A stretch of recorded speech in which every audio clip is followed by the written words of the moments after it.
मौसम my husband making my hair style. शायद भंडारा हो रहा है, मेरे चेहरे से मैं फॉरेनर लग रही हूँ ऐसा कह रहे हैं।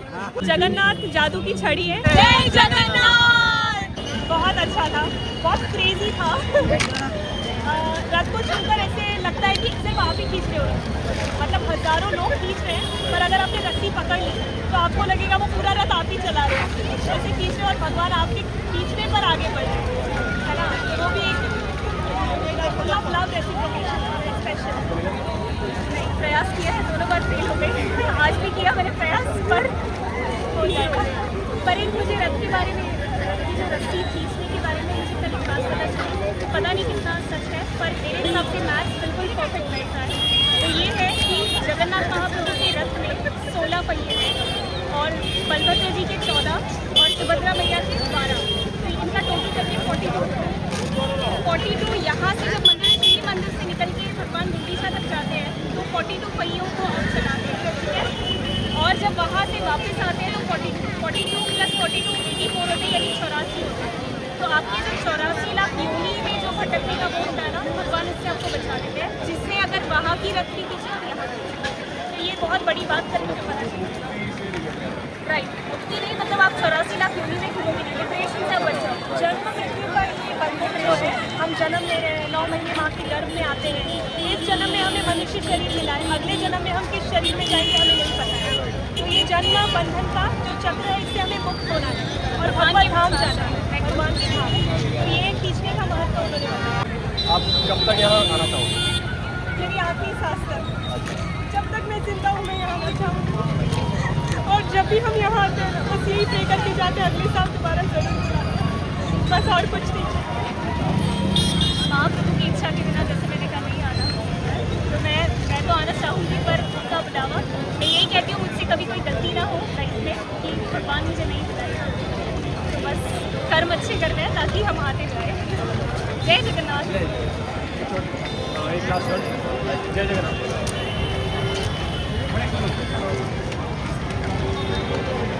आप भी आ जाओ ना, ले आओ। अरे जगन्नाथ बोल दिया सबका आगे। नहीं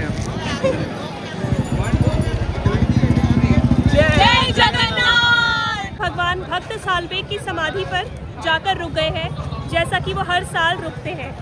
तो अब हम वहीं जा रहे हैं और यहाँ लाइन लगी हुई है, पता नहीं किस चीज़ की, शायद भंडारा हो रहा है। यहाँ पर भी बहुत दान पुण्य धर्म चलता रहता है रथ यात्रा के दौरान, है ना। खाना बांटते हैं, प्रसाद बांटते हैं, पानी बांटते हैं, तरह तरह के कोल्ड ड्रिंक्स और जूसेस बांटते हैं। ये सारी सेवा यहाँ लगातार चलती रहती है। तो कभी आपके मन में अगर सेवा का भाव आता है तो आप भी आकर यहाँ पर किसी तरह का, किसी प्रकार की सेवा कर सकते हैं। जय जगन्नाथ। इंडिया का पूछ रहे हैं, आपको लग रहा है मैं अंग्रेज हूँ? हाँ।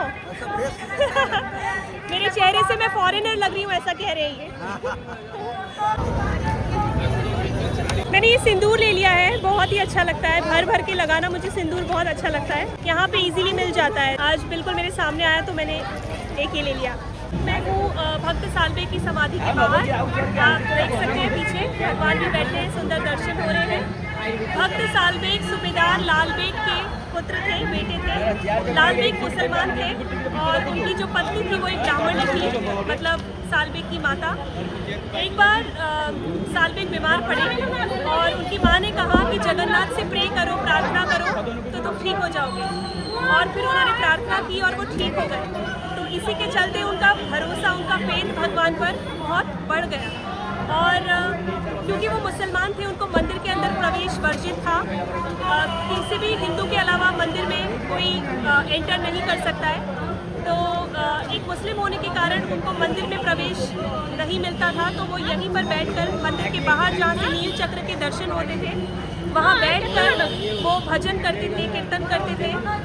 और एक बार ऐसा हुआ कि वो वृंदावन चले गए और भगवान का जो रथ है वो यहाँ पर आके रुक गया और यहाँ से आगे बढ़ ही नहीं रहा था, चल ही नहीं रहा था। तो सब सोचने लगे, अरे क्या हुआ, 1 दिन बीत गया, 2 दिन बीत गया, रथ चल क्यों नहीं रहा है, ऐसा क्या है यहाँ पे जो भगवान यहाँ रुक गए हैं।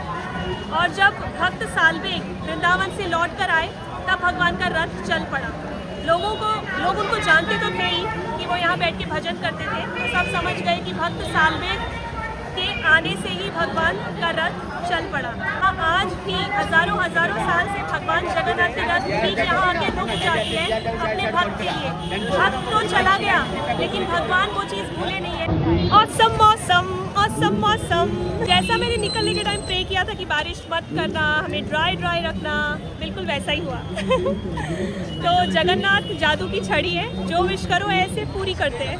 धूप नहीं है, बारिश नहीं है, बादल है और हवा बहुत चल रही है। जय जगन्नाथ। ऐसे लग रहा है पहाड़ों में हम लोग। पहाड़ में जो मौसम होता है ना हमारे गांव की तरफ, जब तूफान आने वाला होता है और बर्फ़ गिरने वाले होते हैं ओले, तो उसके पहले ऐसी हवा चलती है और काला काला हो जाता है।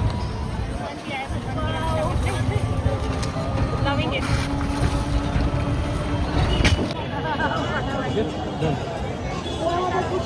अब देखो जय जगन्नाथ वेरी मच।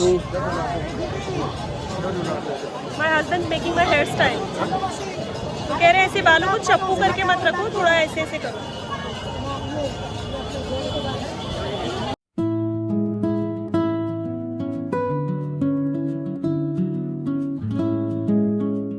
पंडा महाराज जी के घर गए थे, वहाँ पर हमने अपना भोजन किया और अब आ गए हैं रूम पर।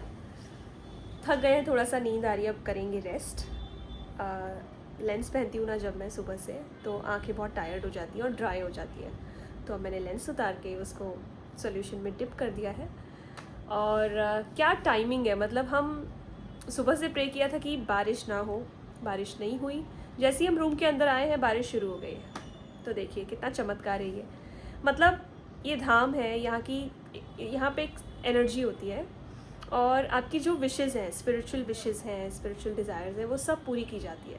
अगर भगवान से रिलेटेड, प्रसाद से रिलेटेड, दर्शन से रिलेटेड जो कोई भी स्पिरिचुअल विश आपकी होगी ना, वो ज़रूर पूरी होगी। सच्चे दिल से मांगना है बस। लेंस पहनती हूँ ना बहुत देरों तक, तो फिर आंखें ड्राई होने लग जाती है। तब उसको मैंने उतार के उसको सॉल्यूशन में डाल दिया है। तो बस फिर अभी रेस्ट करते हैं, शाम को मिलते हैं।